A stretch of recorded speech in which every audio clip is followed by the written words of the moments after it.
What's going on, everyone? Welcome back to another Monday Scale News update. We took 1 week off last week while I was back in the Midwest visiting some family, but we're back for another week of news topics. And over the last week, we've got quite a few topics to discuss, so let's jump right into it. Over the last week, I noticed that Pitbull had a release of the 1.55 Berserker Braven tire. Now, this looks like another popular option. I like it better than the other 1.55s that Pitbull has. So if you're interested in the much smaller tire sizes, this one might be one to add to your list to check out. An official announcement was made over the last week from Axial on the actual announcement of the SCX-10-2 version Deadbolt.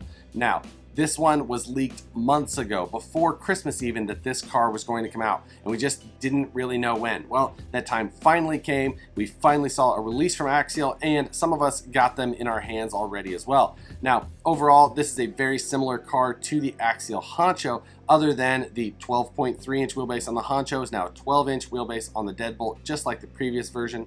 We have the same body on the Deadbolt as we had in the very original version. It's just a different color. Now, we do have the SCX-10-2 axles, forward-mounted battery, chassis-mounted servo, 3-link with panhard front suspension. The axle housings are the same molded one-piece front housings as we saw on the Honjo.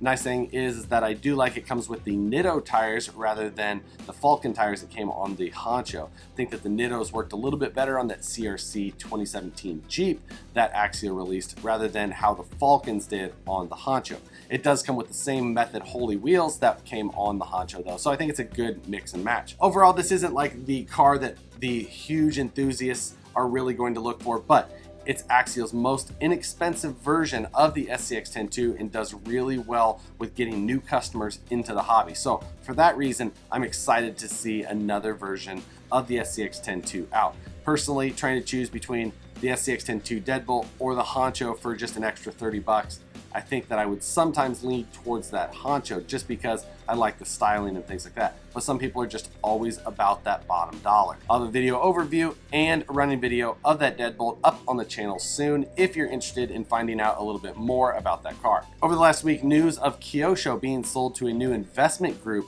overseas was posted. Looks like just another company that wasn't being able to make it with their previous business model and was sold off to somebody else.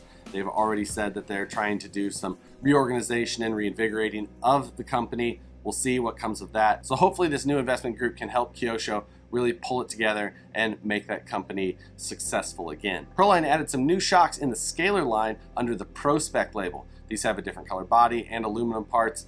They have a different seal system and are available in 3 different lengths. Overall, they look like a pretty good looking shock. You can find all of the links and prices in the description below. Last week was the last week of the Honjo budget build with Matt over at Scale Builders Guild and myself. We did 16 weeks of constant video. It was a lot of work, a lot of fun, but it's finally over. In Matt's last video though, he did have a little blurred out section over his shoulder and he was taught it's going to be a brand new release. He didn't give any info on it, just said it's something that we've never seen before and it's coming before too long, but no other details on that. I'll put a link to that video in the description below. You can go check it out yourself, see if you have any ideas what it could possibly be. So far, my favorite guess was a Minecraft skunk. And the last piece of news that I want to talk about and then roll into our discussion point for the week is that RC4WD released a brand new licensed Tacoma body. Now, this body was something that they teased for a week or so while I was gone with kind of a cutout picture saying coming soon. Lots of guesses, as always, whenever it comes to a new body release. They launched it and it's a 4-door Tacoma body, hard molded plastic grille, but the body itself is Lexan. Overall, it looks pretty good, especially with some of the more elaborate paint jobs that some of these guys did. However, the crazy part about all of it was just all of the comments and things that people were saying about it being a Lexan body. Now, RC4WD does have a lot of hard bodies, but not necessarily everything is always going to be a hard body. They have other things that aren't hard bodies. But just the amount of crazy comments that people were leaving about how pissed off they were that they released a new licensed body that was Lexan. It was crazy. And the point that I want to roll into this week's discussion is just how crazy people get about the release or discussion of a new body. Everybody has a different idea about what a new body should be, and that, you know, you should make the 1995 Dodge Ram because that's what my dad drives and that's what I want. You know, Like, I get it, but it's not necessarily what is going to sell. Body molds cost money, and they need to sell a lot of bodies to pay for those to make sense.